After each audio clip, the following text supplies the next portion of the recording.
ദാമോദര മാസത്തെ പറ്റി പറയുമ്പോ നമ്മള് ദാമോദര മാസം എന്താ പറയാ വൈഷ്ണവരെ സംബന്ധിച്ച് ഇമ്പോർട്ടന്റ് മാസം അതെല്ലാം നമുക്കറിയാം. കാരണം ദാമോദര മാസം എത്രത്തോളം നമുക്ക് പ്രാധാന്യമുള്ളതാണ്, എല്ലാ കാര്യവും നമുക്കറിയാം.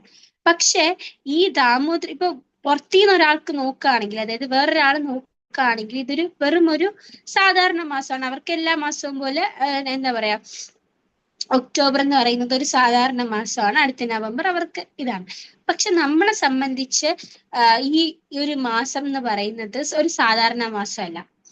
കാരണം ഭഗവാൻ വന്നിട്ട് ഭഗവാന്റെ ലീലകൾ എന്ന് പറയുന്നത് അനന്തമാണ്. നമുക്ക് ഒരിക്കലും എന്താ പറയാ വിവരിക്കാൻ പറ്റില്ല. നമ്മളിപ്പോ നമ്മുടെ കയ്യിൽ ശ്രീമദ് ഭാഗവതം ഉണ്ട്, ഭഗവത്ഗീത ഉണ്ട്, അല്ലെങ്കിൽ കൃഷ്ണ ബുക്ക് ഉണ്ട്.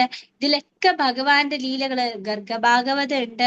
എന്തൊക്കെ ഉണ്ടെങ്കിലും ഇതിലൊക്കെ ഭഗവാന്റെ ലീലകളും കാര്യങ്ങളുമാണ് കൊടുത്തിരിക്കുന്നെങ്കിലും അതൊക്കെ അതിന്റെ എന്താ പറയാ 1/4 പറയത്തില്ലേ, അത്ര മാത്രമേ ഉള്ളൂ. കാരണം ഭഗവാന്റെ ലീലകള്, ഭഗവാൻ ശരിക്കും വൃന്ദാവനത്തിൽ അല്ലെങ്കിൽ ചെയ്ത ലീലകൾ എന്ന് പറയുന്നത് നമുക്ക് ഒരിക്കലും വിവരിക്കാൻ പറ്റാത്തതാണ്. കാരണം അത് അനന്തമാണ്. അതായത് അത് ഇപ്പോ നമുക്ക് ഈ ഗോസ്വാമിമാര് പറയുന്നത് എന്താന്ന് വെച്ചാല്, നമുക്ക് വേണമെങ്കിൽ സൂര്യനെയും ചന്ദ്രനെയും ഒരു കയ്യില് നമുക്ക് ഇത് ചെയ്യാൻ പറ്റും. സൂര്യനെയും ചന്ദ്രനെയും നമുക്ക് ഒരു കയ്യില് 2 കയ്യില് വീതം, സൂര്യ ഭഗവാൻ ഒരു കയ്യിലും ചന്ദ്ര ഭഗവാൻ അടുത്ത കയ്യിലും നമുക്കിനെ ഹോൾഡ് ചെയ്യാൻ പറ്റും.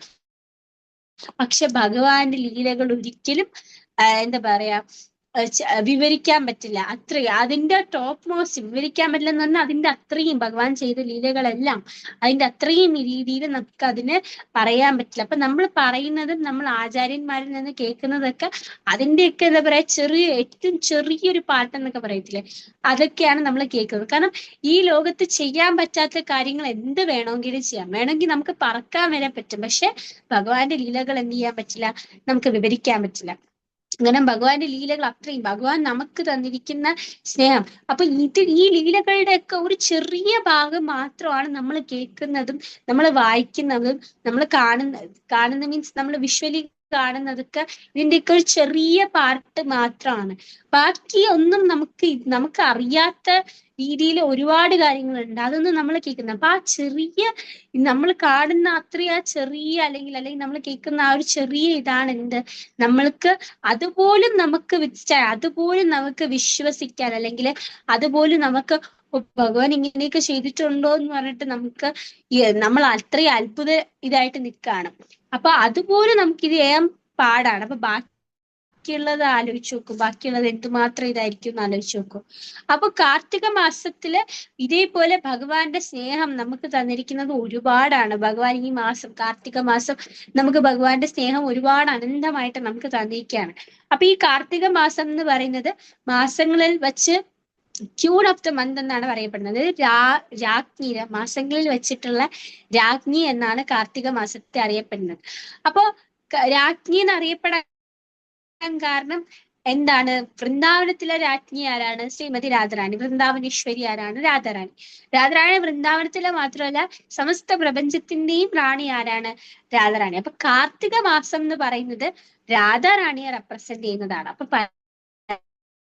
പലരും പറയും കാർത്തിക മാസം ഭഗവാന്റെ ആണെന്ന്. അല്ല, കാർത്തിക മാസം എന്ന് പറയുന്നത് രാധാറാണിയുടെ മാസമാണ്. ഇനി അപ്പൊ ഭഗവാന്റെ മാസം ഏതാണ്?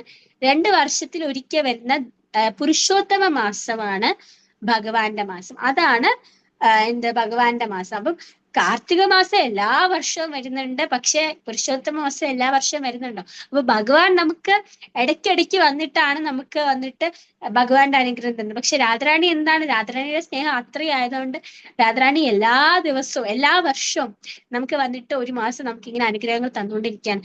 കാരണം കാർത്തിക മാസത്തിൽ ചെയ്യുന്ന കാര്യങ്ങളെല്ലാം അതിന്റെ എന്താ പറയാ നമുക്ക് കിട്ടുന്നതിന്റെ ഏറ്റവും എന്താ പറയാ, നമ്മളിപ്പോ ഒരു റൗണ്ട് ചാൻഡ് ആണ് ചെയ്യുന്നെങ്കിൽ അതിന്റെ ബെനിഫിറ്റ് നമുക്ക് ഉണ്ടാവും. പക്ഷെ കാർത്തിക മാസത്തിൽ ആ ഒരു റൗണ്ട് ചാൻഡിങ്ങിന്റെ ബെനിഫിറ്റ് 10 ഇരട്ടിയായിട്ട് നമുക്ക് കിട്ടും. അപ്പൊ രാധാറാണി അത്രയും മേഴ്സിഫുൾ ആയതുകൊണ്ടാണ് നമുക്ക് എല്ലാ വർഷവും നമുക്ക് വന്നിട്ട് ഈ ഒരു മാസം നമുക്ക് തന്നിരിക്കുന്നത്. അപ്പം രാധാറാണീനെ കാർത്തിക മാസത്തില് ശരിക്കും പറഞ്ഞാൽ ഇത് രാധാറാണിയുടെ മാസമാണ്. അപ്പൊ രാധാറാണിയും ഭഗവാനെയും കൂടെ ഒരുമിച്ച് വെച്ചിട്ട് വേണം കാർത്തിക മാസത്തിന് നമ്മള് എന്ത് ചെയ്യാൻ, വർഷിപ്പ് ചെയ്യാൻ. കാരണം നമ്മള് ഭഗവാനെ രാധാറാണി ഒരുമിച്ച് വെച്ചിട്ടുള്ള എന്താണ് ശില്പം അല്ലെങ്കിൽ ആ വിഗ്രഹം കൊണ്ടാണ് നമ്മൾ ഭഗവാനെ വർഷിപ്പ് ചെയ്യാൻ. കാരണം ഇപ്പൊ നമ്മുടെ കയ്യിൽ അതില്ലെങ്കിൽ യശോദാ ദാമോദരം മതി. പക്ഷെ ഭഗവാൻ ഈ ദാമോദര മാസം എന്ന് പറയുന്ന നമുക്ക് ഈ ദാമോദർ എന്ന പേര് നമുക്ക് നോക്കുമ്പോഴത്തേക്കും ദാമം ഉദരത്തിൽ കെട്ടി ആ ഒരു ഇതാണ് അതിനർത്ഥം. അതായത് ഭഗവാന്റെ വയറ്റില് എന്താ പറയാ കയറ് കെട്ടി ആ ഒരു ഇതാണ് ദാമോദര. ദാമം എന്ന് പറഞ്ഞാൽ കയറ്, ദാമോദരൻ എന്ന് പറഞ്ഞ പേരിന്റെ അർത്ഥം. പക്ഷെ ശരിക്കും ഈ ദാമോദർ എന്ന പേരിന് വേറൊരു അർത്ഥം, ആ ഒരു അർത്ഥം മാത്രമല്ല വേറൊരു അർത്ഥവും കൂടെയുണ്ട്. കാരണം ഇത് യശോദാ മാതാവ് ഭഗവാനെ ദാമോദര ലീല സമയത്ത്, അതായത് ആ ഒരു സമയത്ത് ഉരുളിൽ കെട്ടിയത് കൊണ്ടാണ് ദാമോദരൻ എന്ന പേര്. പക്ഷെ അത് മാത്രമല്ല, രാധാറാണിയുടെ സ്നേഹം കൊണ്ട്, രാധാറാണിയുടെ അത്രയും വലിയ സ്നേഹം കൊണ്ടും ഭഗവാനെ കെട്ടി വെച്ചിരിക്കുന്നു എന്നതിന് ഒരു അർത്ഥവും ഈ ദാമോദരൻ എന്ന് പറയുന്നത്. കാരണം അതുകൊണ്ടാണ് എപ്പോഴും രാധാ ദാമോദരൻ എന്ന് പറയുന്നത്. ഗോസ്വാമിമാര് നമ്മൾ വൃന്ദാവനത്തിൽ പോയി കഴിഞ്ഞാൽ അവർ യശോദാ ദാമോദരൻ എന്നല്ല പറയാ, രാധാ ദാമോദരൻ എന്നാണ് പറയാ. അപ്പൊ നമുക്ക് വേണമെങ്കിൽ ഇപ്പൊ നമ്മുടെ റാണിയുടെയും ഭഗവാന്റെയും വിഗ്രഹം ഇല്ലാന്നുണ്ടെങ്കിൽ നമുക്ക് രാധാറാണിയുടെയും ഭഗവാന്റെയും വിഗ്രഹത്തിൽ നമുക്ക് ദാമോദരാനിയെ കാണിക്കാം. അത് രണ്ടും ഒന്ന് തന്നെയാണ്. കാരണം ഇത് രണ്ടും ഭഗവാൻ തന്നെയാണ്. രണ്ടും യശോദാ ദാമോദരൻ രാധാ ദാമോദരൻ ഒരുപോലെ തന്നെയാണ്. പക്ഷെ രാധാ ദാമോദരനാണ് എന്ത് ചെയ്തത്, കുറച്ചു കൂടെ ബെനിഫിറ്റ് കൂടുതൽ. കാരണം രാധാറാണിയുടെ അത്രയും വലിയ സ്നേഹം, രാധാറാണിയുടെ അനന്തമായ സ്നേഹം കൊണ്ട് ഭഗവാനെ കെട്ടിയിരിക്കുന്നു എന്നത് ഈ പേരിന്റെ അർത്ഥമാണ്. അപ്പൊ യശോദാ മാതാവിന്റെ സ്നേഹം കൊണ്ട് ഭഗവാൻ ആ ദാമോദര ലീലയിൽ കെട്ടിയിട്ടുണ്ട്, എന്ന രാധാറാണിയുടെ അനന്തമായ സ്നേഹം കൊണ്ട് ഭഗവാനെ കെട്ടിയിട്ടുണ്ട്. ഇതാണ് ദാമോദര എന്ന് പറയുന്നതിന് അർത്ഥം കൊടുത്തിരിക്കുന്നത്. അപ്പൊ രാധാറാണിയെ പറ്റി പറയുമ്പോൾ രാധാറാണി ക്യൂൻ ഓഫ് വൃന്ദാവനാണ്. വൃന്ദാവനത്തിന്റെ റാണിയാണ് രാധാറാണി. അതേപോലെ ഈ മാസത്തിന്റെ റാണിയും ആരാണ്? രാധാറാണിയാണ്. അപ്പൊ രാധാറാണീനെ ഈ മാസം രാധാറാണീനെ അല്ലെങ്കിൽ രാധാറാണീനെ പ്രാർത്ഥിക്കുക, രാധാറാണിയുടെ ബ്ലെസ്സിങ് കിട്ടുക എന്ന് പറയുന്നത് ഏറ്റവും വലിയാണ്. കാരണം ഭഗവാൻ പറയുന്നത് എന്താന്ന് വെച്ചാൽ, നിങ്ങൾ എന്റെ പേര് ജപിച്ചില്ലെങ്കിലും കുഴപ്പമില്ല, പക്ഷെ രാധാറാണിയുടെ പേര് ഒരു പ്രാവശ്യമെങ്കിലും എന്താ പറയാ ഈ മാസം ജപിച്ചു കഴിഞ്ഞാൽ, അല്ലെങ്കിൽ ഒരു പ്രാവശ്യമെങ്കിലും ഈ രാധാറാണിയുടെ പേര് പറഞ്ഞു കഴിഞ്ഞാല് അവർക്ക് ഞാൻ തന്നെ അവരെ സെർവന്റ് ആയിട്ട് മാറും, ഞാൻ തന്നെ അവരെ സേവിക്കാൻ വേണ്ടി വരും എന്നാണ് ഭഗവാൻ പറയാം. അപ്പൊ ആചാര്യന്മാർക്ക്, നമുക്ക് ശിലാ പ്രഭുപാദിനും അല്ലെങ്കിൽ ചൈതന്യ മഹാപ്രഭുവിനും ഒക്കെ ഭഗവാൻ അന്ന് ഈ കാര്യം അറിയാന്നുള്ളത് കൊണ്ടാണ് നമുക്ക് തന്ന ഹരേ കൃഷ്ണ മഹാമന്ത്രത്തില് ഹരേ എന്ന് പറയുന്നത് രാധാറാണിയായി കൊടുത്തിരിക്കുന്നത്. കാരണം നമ്മളപ്പോ എന്നും ജപിക്കുമ്പോ ആര് പേര് ജപിക്കുന്നുണ്ട്? രാധാറാണിയുടെ പേര് ജപിക്കുന്നുണ്ട്. അപ്പൊ നമുക്ക് കുഴപ്പമുണ്ടല്ലോ. കാരണം രാധാറാണിയുടെ പേര് ജപിക്കുമ്പോ ഈ മാസം രാധാറാണീനെ പ്രാർത്ഥിക്കുക അല്ലെങ്കിൽ രാധാറാണീനെ സെർവ് ചെയ്യാന്ന് പറയുന്നത് ഭഗവാൻ തന്നെ ഭഗവാൻ തന്നെ നമ്മളെ സെർവന്റ് ആയിട്ട് വരും, ഭഗവാൻ തന്നെ നമ്മളെ സേവിക്കാൻ വേണ്ടി വരും എന്നാണ് ഭഗവാൻ പറയുന്നത്. അപ്പൊ അത്രയും ഇതാണ് രാധാറാണിക്ക് ഈ മാസത്തിന്റെ പ്രത്യേകത. രാധാറാണിക്കുള്ള പ്രത്യേകത ഈ മാസത്തിൽ. അപ്പം മാത്രമല്ല, ഈ മാസത്തിൽ ഒരുപാട് ഫെസ്റ്റിവൽസ് വരുന്നുണ്ട്, ഒരുപാട് കാര്യങ്ങൾ. ഈ മാസം ഫുള്ള് നമുക്ക് എടുത്ത് നോക്കുകയാണെങ്കിൽ ദീപാവലി, ഗോപാഷ്ടമി, അങ്ങനെ ഒരുപാട് കാര്യങ്ങൾ ഈ മാസത്തിൽ വരുന്നുണ്ട്. അപ്പൊ അതിന്റെ പേരിലും ഈ മാസം എന്താണ്, ചില ഇടങ്ങളിൽ ഈ മാസം അതിന്റെ പേരിലും ഈ മാസം ഇമ്പോർട്ടന്റ് ആണ്. പിന്നെ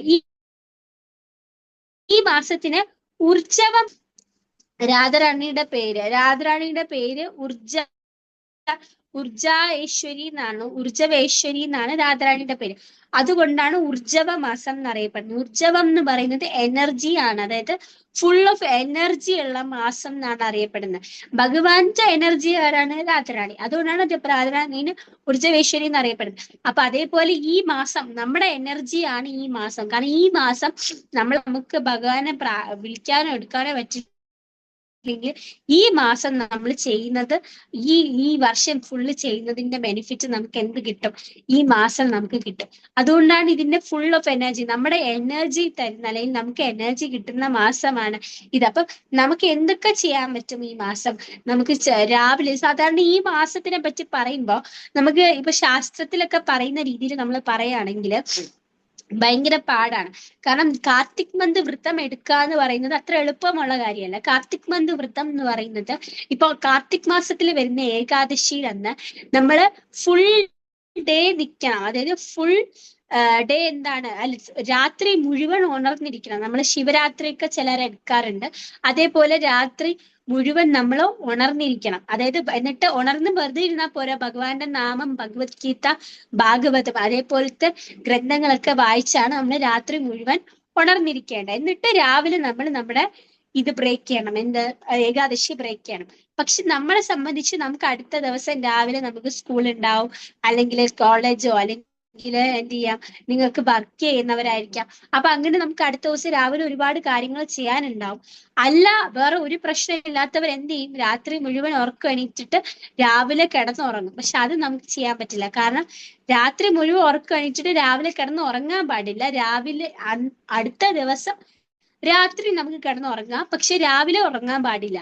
അത് അതിന്റെയൊക്കെ പ്രശ്നം. അപ്പൊ നമുക്ക് ഒരുപാട് ഹെൽത്തിന്റെ പ്രശ്നമുള്ളവർക്ക് ഒരുപാട് ഹെൽത്ത് ഇഷ്യൂസ് ഉണ്ടാവും. അല്ലാതെ പുറത്തൊക്കെ പോകുന്ന, അതായത് വർക്ക് ചെയ്യുന്നവർക്ക് അതിൻ്റെതായിട്ടുള്ള പ്രശ്നങ്ങൾ ഉണ്ടാവും. അതൊക്കെ കാരണം നമ്മൾ അത് ചെയ്യുന്നില്ല. നമ്മള് ഏകാദശി അതുകൊണ്ട് ആചാര്യന്മാര് നമ്മളെ കൊണ്ടത് ചെയ്യിപ്പിക്കുന്നില്ല. അതത്ര ഇമ്പോർട്ടന്റ് ആയിട്ട് നമ്മൾ അതങ്ങനെ കേട്ടിട്ടില്ല. അതൊരു ഉറക്കം എണീറ്റിരിക്കണം നമ്മൾ അങ്ങനെയൊന്നും കേട്ടിട്ടില്ല. കാരണം ആചാര്യന്മാർക്കറിയാം നമ്മളെ കൊണ്ട് അത് പറ്റില്ല. അതുകൊണ്ട് അവരത് പറഞ്ഞിട്ടില്ല. പക്ഷെ അത് ശാസ്ത്രത്തിൽ പറഞ്ഞിട്ടുണ്ട്, അങ്ങനെ ചെയ്യണം എന്ന് പറഞ്ഞിട്ടുണ്ട്. എന്നാൽ നമ്മളെ കൊണ്ടത് പറ്റുന്നില്ല, അപ്പൊ നമ്മൾ അതും ചെയ്യുന്നില്ല. പിന്നെ പിന്നെ എന്താണ് നമുക്ക് ചെയ്യാൻ പറ്റുന്നത്? കാർത്തിക മാസത്തിൽ ഒരു നേരം ആഹാരം കഴിക്കാവൂ, അല്ലെങ്കിൽ 2 നേരം, മിനിമം പോയ 2 നേരം, അതും രണ്ടാമത്തെ ഇങ്ങനെ ഫ്രൂട്ട്സും കാര്യങ്ങളൊക്കെയാണ് കഴിക്കേണ്ടത് എന്നാണ് പറഞ്ഞിട്ടുള്ളത്. നമ്മൾ കൊണ്ട് അതും പറ്റൂല. കാരണം ഒരു മാസം മുഴുവൻ 1 നേരം അല്ലെങ്കിൽ ഫ്രൂട്ട്സ് ഒക്കെ കഴിക്കാന്ന് പറയുമ്പോൾ നമ്മളെ കൊണ്ടത് പറ്റില്ല. പക്ഷെ അത്രയും ഭഗവാന്റെ അനുഗ്രഹം അല്ലെങ്കിൽ ഉള്ള സന്യാസിമാരെയൊക്കെ കൊണ്ടത് പറ്റും. പക്ഷെ നമ്മളെ കൊണ്ടത് പറ്റില്ല. കാരണം നമുക്ക്, ഞാൻ പറഞ്ഞതുപോലെ, നമ്മൾ കലിയുഗത്തിലാണ് ജീവിക്കുന്നത്. അപ്പൊ നമുക്ക് ഒരുപാട് കാര്യങ്ങൾ ചെയ്യാനും എടുക്കാനും ഒക്കെ ഉണ്ട്. അപ്പൊ അതുകൊണ്ട് നമ്മളെ കൊണ്ട് അത്രയും ആരോഗ്യം അല്ലെങ്കിൽ ഇത് ചെയ്യാനുള്ള എന്താ പറയാ, ആരോഗ്യം നമുക്കില്ല. അപ്പൊ അതുകൊണ്ട് നമ്മളെ കൊണ്ടത് പറ്റില്ല. എന്നാൽ അതും ശാസ്ത്രത്തിൽ പറഞ്ഞിട്ടുണ്ട്, പക്ഷെ നമ്മൾ അത് ചെയ്യുന്നില്ല. അപ്പൊ കാർത്തിക മാസം വ്രതം എടുക്കേണ്ടത് അത്രയും ഉള്ള ആ രീതിയിലാണ്. പക്ഷെ നമ്മൾ അത് ചെയ്യുന്നില്ല. എന്നാൽ ഇതിനൊക്കെ പകരമായിട്ട് നമുക്ക് എന്ത് ചെയ്യാം? രാവിലെ ബ്രഹ്മമുഹൂർത്തത്തിൽ എണീക്കാം. അത് നമുക്ക് ചെയ്യാൻ പറ്റും. നമ്മൾ എല്ലാവരും ചെയ്യുന്നുണ്ട്. രാവിലെ 4 മണിക്ക് മുമ്പ് എഴുന്നേൽക്കുക എന്ന് പറയുന്നത് കാർത്തിക മാസത്തിൽ ചെയ്യേണ്ട ഒരു കാര്യമാണ്. ഇനി ഈ മാസം മുഴുവൻ 4 മണിക്ക് മുമ്പ് എഴുന്നേൽക്കാൻ പറ്റാത്തവർക്ക് കാർത്തിക മാസത്തിൽ നമുക്ക് അത് ചെയ്യാൻ പറ്റും. എന്നിട്ട് ഈ സമയത്ത് 4 മണിക്ക് മുമ്പ് എണീറ്റിട്ട് എന്താണ് നമ്മൾ ചെയ്യേണ്ടത്? നമുക്ക് ചാൻഡിങ് ചെയ്യാം, അതായത് ഭഗവാന്റെ നാമം ജപിക്കാം, കീർത്തൻ ചെയ്യാം. ഭഗവാന്റെ കീർത്തൻ ചെയ്യണം, ദാമോദരാഷ്ടകം പാടി ഭഗവാന്റെ കീർത്തൻ ചെയ്യണം. ഇനി തുളസി ദേവീനെ എന്ത് ചെയ്യാം, പ്രാർത്ഥിക്കാം. കാരണം തുളസി ദേവീനെ പ്രാർത്ഥിക്കുന്നത് കാർത്തിക മാസത്തില് അത്രയും വലിയ കാര്യമാണ്. കാരണം തുളസി ദേവി എന്ന് പറയുന്നത് ഭഗവാന്റെ എന്താണ്, ഭഗവാന്റെ സെർവന്റ് ആണ്. ഭഗവാനെ സേവിക്കുന്നതാണ് തുളസി ദേവി. അപ്പൊ തുളസി ദേവീനെ പ്രാർത്ഥിക്കുന്നത് ഈ മാസം, അല്ലെങ്കിൽ തുളസി ദേവീനെ സെർവ് ചെയ്യുന്നത്. ഇപ്പൊ നമ്മളിപ്പോ തുളസി ദേവീനെ അങ്ങനെ നോക്കാറില്ല, വെള്ളം മാത്രമേ ഒഴിക്കാറുള്ളൂ എങ്കിലും ഈ മാസമെങ്കിലും തുളസി മഹാമന്ത്രം പറഞ്ഞ് പ്രദക്ഷിണം ചെയ്യുന്നത് അത്രയും വലിയ കാര്യമാണ് തുളസി. കാരണം നമ്മളെ കൊണ്ട് കാർത്തിക മാസം അതിന്റെ യഥാർത്ഥ രീതിയിൽ അത് പറഞ്ഞിരിക്കും, ശാസ്ത്രത്തില് അല്ലെങ്കിൽ വേദങ്ങളിൽ പറഞ്ഞിരിക്കുന്നത് അനുസരിച്ച് നമ്മളെ കൊണ്ട് ചെയ്യാൻ പറ്റില്ല.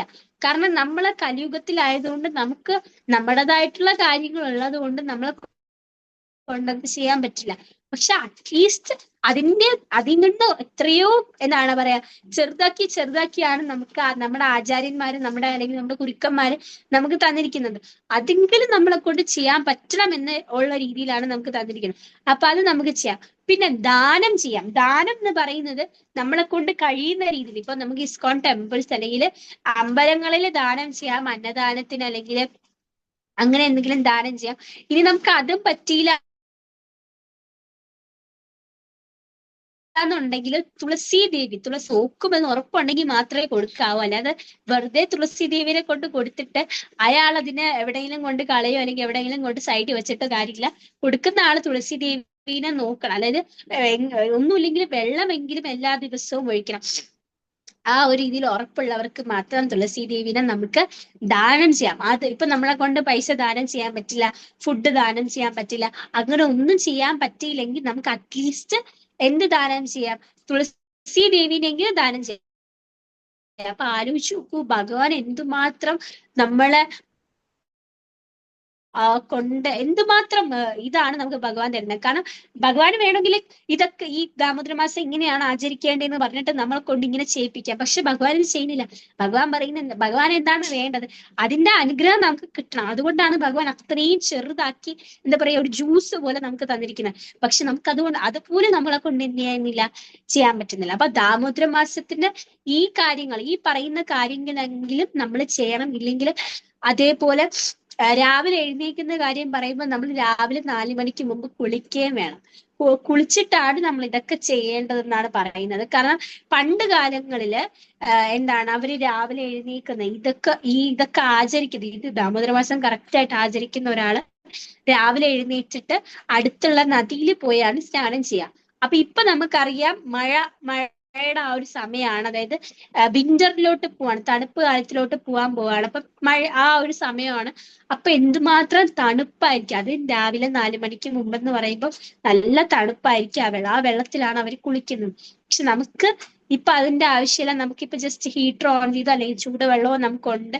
അതുകൊണ്ട് നമുക്ക് കുളിച്ചിട്ട് നമുക്ക് സുഖമായി കുളിച്ചിട്ട് നമുക്ക് വന്നിരിക്കും. ഇനിയിപ്പോ കുളിക്കാൻ വയ്യാത്തവർക്ക് അറ്റ്ലീസ്റ്റ് മേലെങ്കിലും കഴുകിയിട്ടാണ് വേണ്ടിയിട്ട് മേലെങ്കിലും കഴുകിയതിന് ശേഷം നമുക്ക് ഇവിടെ വന്ന് ദാമോദര ഭഗവാന്റെ ആരതിയും കാര്യങ്ങളൊക്കെ ചെയ്യാം. ഇനി ഈ ദാമോദര മാസത്തിലെ അടുത്ത് നമ്മൾ ചെയ്യുന്നതെന്ന് പറഞ്ഞാല് ഭഗവാൻ ഓഫർ ചെയ്യുന്ന ഗീ ലാമ്പ്. അത് വളരെ ഇമ്പോർട്ടന്റ് ആണ്. കാരണം ദാമോദര മാസത്തില് ഒരാളെ എല്ലാ ദിവസവും ഗജേന്ദ്ര മോക്ഷം, ഭഗവത്ഗീത, തുളസി ദേവിയുടെ ആരത്തി, പിന്നെ ഭാഗവതം, ഇതൊക്കെ വായിച്ചിരിക്കണം. അതായത് ഗജേന്ദ്ര മോക്ഷം വായിച്ചിരിക്കണം, ഭഗവത്ഗീതയുടെ ഒരു ചാപ്റ്റർ വായിച്ചിരിക്കണം, ഭാഗവതം വായിക്കണം, അതേപോലെ തുളസി ദേവിയുടെ ആരതി. ഇതൊക്കെ ഒരു ദിവസം ഒരാള് ദാമോദര മാസത്തില് ചെയ്യേണ്ടതാണ്.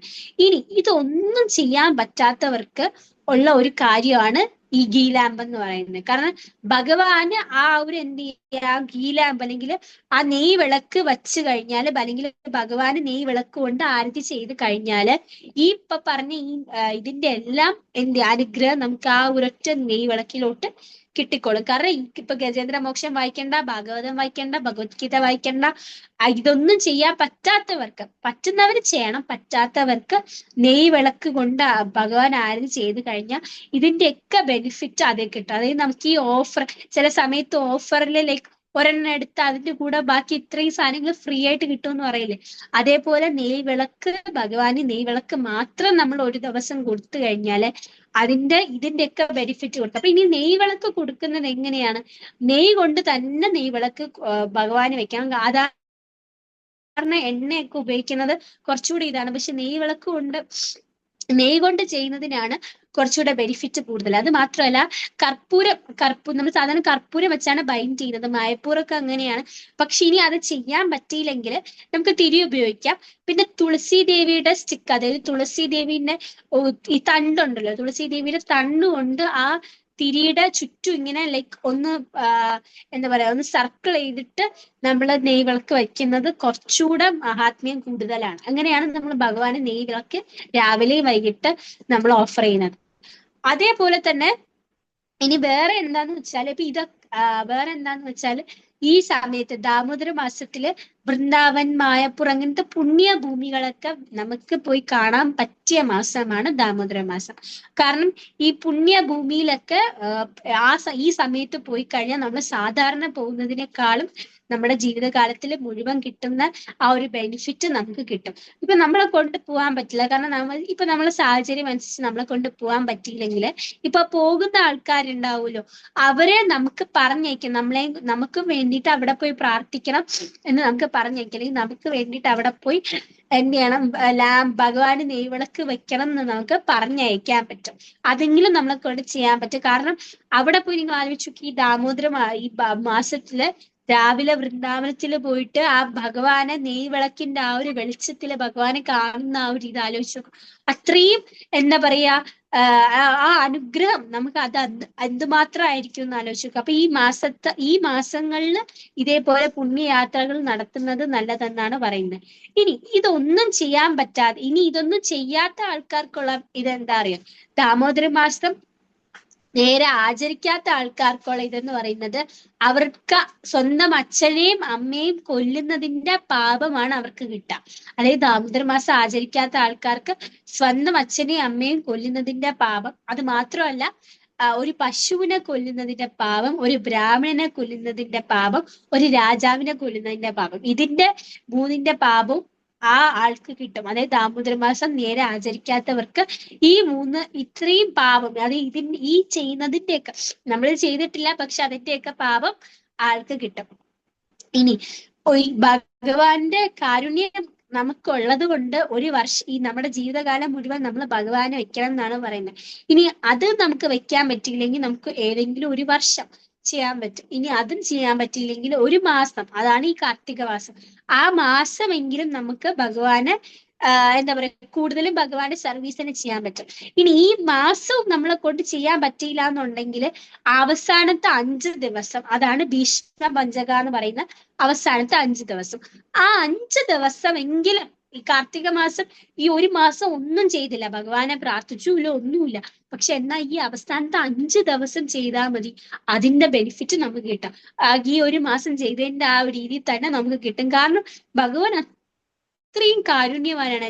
നമ്മളെ കൊണ്ട് എങ്ങനെയും ഭഗവാൻ എന്ത് ചെയ്യാതാ മതി, ഭഗവാന്റെ നാമം ജപിച്ചാൽ മതി, ഭഗവാന്റെ അടുത്തേക്ക് എത്തിയാൽ മതി എന്നുള്ള രീതിയിലാണ് ഭഗവാൻ നിൽക്കുന്നത്. അപ്പൊ ഈ ഒരു മാസം ചെയ്തില്ലെങ്കിൽ ഈ അവസാന 5 ദിവസം, ഇന്ന് തൊട്ട് തുടങ്ങുന്ന അവസാനത്തെ 5 ദിവസം നമ്മൾ ചെയ്താൽ മതി, നമുക്ക് അതിനുള്ള ബെനിഫിറ്റ് കിട്ടും. ഭീഷ്മ പഞ്ചക എങ്ങനെയാണ് ആചരിക്കുന്നത്? ഭീഷ്മ പഞ്ചക ഞാൻ നേരത്തെ പറഞ്ഞതുപോലെ രാവിലെ എഴുന്നേൽക്കുക, നാമം ജപിക്കുക, കീർത്തൻ ചെയ്യുക, പിന്നെ തുളസി ആരത്തി അല്ലെങ്കിൽ തുളസി ദേവീനെ ആരത്തി ചെയ്യുക, പ്രദക്ഷിണം ചെയ്യുക, അത് വളരെ ഇമ്പോർട്ടന്റ് ആണ്. പിന്നെ ഭീഷ്മ പഞ്ചക സാധാരണ ആചാര്യന്മാരൊക്കെ ആചരിക്കുന്നത് എന്ന് പറയുന്നത് എങ്ങനെയാന്ന് വെച്ചാല്, ഈ നമ്മൾ സാധാരണ ഏകാദശി എടുക്കത്തില്ലേ, അതേപോലെ 5 ദിവസവും അത്ര അരി ആഹാരങ്ങളും കാര്യങ്ങളൊക്കെ ഉപേക്ഷിച്ചിട്ട് ആണ് എടുക്കുന്നത്. ഇനിയിപ്പൊ ആ രീതിയിൽ എടുക്കാൻ പറ്റാത്തവർക്ക് വേണമെങ്കിൽ ഒരു നേരം അരിയാഹാരം കഴിച്ചിട്ട് ബാക്കി 2 നേരം അല്ലാതെ കഴിക്കാം, ആ ഒരു രീതിയിൽ എടുക്കാം. ഇനി അതും ചെയ്യാൻ പറ്റാത്തവർക്ക് നമ്മൾക്ക് കഴിക്കാൻ ഇഷ്ടമുള്ള ഒരുപാട് കാര്യങ്ങൾ കാണത്തില്ലേ, അത് അത് 5 ദിവസത്തേക്ക് ഒഴിവാക്കിയിട്ട് സാധാരണ കാര്യങ്ങൾ, ഭഗവാൻ ഓഫർ ചെയ്ത സാധാരണ കാര്യങ്ങൾ കഴിക്കാം. ആ രീതിയിൽ വേണമെങ്കിൽ നമുക്ക് ഭീഷ്മ പഞ്ചക എടുക്കാൻ പറ്റും. പക്ഷെ ഏറ്റവും കൂടുതൽ ബെനിഫിറ്റ് എടുക്കുന്നത് ഏകാദശി രീതിയിൽ 5 ദിവസം എടുക്കുന്നതാണ്. അപ്പൊ ഭീഷ്മ പഞ്ചക എന്ന് പറയുമ്പോൾ അറിയാലോ, ഭഗവാൻ അതായത് ഭീഷ്മ പിതാമഹൻ 56 ദിവസം ശരശയ്യയില്, അതായത് ആരോ ബെഡിൽ കിടക്കുന്ന സമയത്ത് അവസാനത്തെ 5 ദിവസമാണ് യുധിഷ്ഠിരനെയും ഭീഷ്മ ഭഗവാനും തമ്മില് ഇത് എന്താ പറയാ വിഷ്ണു സഹസ്രനാമം ഡിസ്കസ് ചെയ്യുന്നത്. എന്നിട്ട് ലാസ്റ്റ് ഡേ ഭീഷ്മ പഞ്ചകയുടെ അവസാന ദിവസം ഭഗവാനെ വന്ന് കണ്ട് ഭഗവാന്റെ അനുഗ്രഹത്തോടെ അദ്ദേഹം തിരിച്ച് ഭഗവാന്റെ അടുത്തേക്ക് തന്നെ പോവാണ്. അപ്പോ ഭീഷ്മ പിതാമഹൻ ഇത്രയും വലിയ ആളാണ്, അതായത് ഭഗവാന്റെ വലിയ ഭക്തനാണ് അദ്ദേഹം. പക്ഷെ എന്തുകൊണ്ടാണ് അദ്ദേഹത്തിന് ഈ 56 ദിവസം ഇത്രയും വേദനയും കാര്യങ്ങളൊക്കെ സഹിച്ചിട്ട് ഈ ആരോ ബെഡിൽ കിടക്കുന്നതിന് കാരണം എന്താണെന്നറിയോ? അദ്ദേഹത്തിന്റെ കർമ്മബലമാണ്. കാരണം അത് അവസാന ദിവസം ഭഗവാൻ വരുമ്പോ അദ്ദേഹം ചോദിക്കുന്നുണ്ട്, ഞാൻ ഇത്രയും ദിവസം എന്ത് ചെയ്തു, ഈ ഒരു ഇതിൽ കിടന്നു, അപ്പൊ അങ്ങ് ഇത്രയും ദിവസം വരാതെ ഇന്ന് വന്ന് അങ്ങ് അവസാനമായിട്ട് ഇത്രയും ദിവസം വരാതെ അങ്ങ് ഇന്ന് വന്നതിന്റെ കാരണം എന്താണെന്ന് ഭീഷ്മ പിതാമഹൻ ഭഗവാനോട് ചോദിക്കാൻ, ഭഗവാൻ പറയാണ്, അങ്ങയുടെ 19 ലൈഫ് ടൈം, അതായത് 19 ജന്മങ്ങൾക്ക് മുമ്പ് അങ്ങ് ഒരു രാജാവായിരുന്നു. അപ്പൊ അങ്ങയുടെ 19 അന്നും അങ്ങ് എന്റെ ഭക്തൻ തന്നെയായിരുന്നു. പക്ഷെ അന്ന് അങ്ങ് പോകുന്ന വഴിക്ക്, അതായത് കുതിരയിൽ പോകുന്ന വഴിക്ക് അങ്ങ് ഒരു പാമ്പിനെ അവിടെ കാണാണ്. ആ പാമ്പിനെ കണ്ടതുകൊണ്ട് അങ്ങ് അത് ആരും ചവിട്ടാതിരിക്കാൻ വേണ്ടി ആ പാമ്പിനെ എടുത്ത് സൈഡിലോട്ട് മാറ്റാണ്. പക്ഷെ അങ്ങ് അത് മാറ്റുന്ന സമയത്ത് ആ പാമ്പ് ചെന്ന് വീഴുന്നത് ഒരു മുൾച്ചെടിയുടെ പുറത്താണ്. അപ്പൊ ആ മുൾച്ചെടിയുടെ പുറത്ത് ആ പാമ്പ് എത്രയോ ദിവസം വേദന സഹിച്ച് കിടന്നിട്ടാണ് ആ പാമ്പ് മരിക്കുന്നത്. അപ്പൊ ഇതെല്ലാം ആ പാമ്പിന്റെ ബന്ധുക്കൾ അല്ലെങ്കിൽ കണ്ടുകൊണ്ട് അത്രയും വിഷമിച്ചാണ് ആ പാമ്പ് മരിക്കുന്നത്. ആ കർമ്മബലമാണ് അങ്ങക്ക് ഈ ജന്മത്തിൽ കിട്ടിയിരിക്കുന്നത് പറയുന്നത്. അപ്പൊ കർമ്മത്തിൽ നിന്ന് ആർക്കും ഒളിച്ചോടാൻ, നമുക്ക് എത്ര നമ്മൾ ചെയ്ത കർമ്മത്തിന്റെ ബലം നമ്മൾ അനുഭവിച്ചേ പറ്റൂ. അപ്പൊ ഭീഷ്മ പിതാമഹൻ ചോദിക്കുകയാണ്, അങ്ങനെയാണെങ്കിൽ അങ്ങ് പറഞ്ഞു എന്റെ 19 ജന്മങ്ങൾക്ക് മുമ്പ്, അപ്പൊ ഈ 19 ജന്മത്തിലും ആ കർമ്മബലം എനിക്ക് കിട്ടാതെ ഈ ജന്മത്തിൽ എന്തുകൊണ്ടാണ് കിട്ടിയത് എന്ന് ചോദിക്കുമ്പോ ഭഗവാൻ പറയാണ്, ഈ 19 ജന്മവും അങ്ങന്റെ ഭക്തനായിരുന്നു, പക്ഷെ ഈ ജന്മം അങ്ങ് ഭക്തനായിട്ട് കൂടി അങ്ങ് അധർമ്മത്തിന്റെ കൂടെയാണ്, അങ്ങേക്കറിയാം നല്ലത് ഏതാണെന്നറിയാം, പക്ഷെ എന്നിട്ടും അങ്ങ് അധർമ്മത്തിന്റെ കൂടെയാണ് നിന്നത്.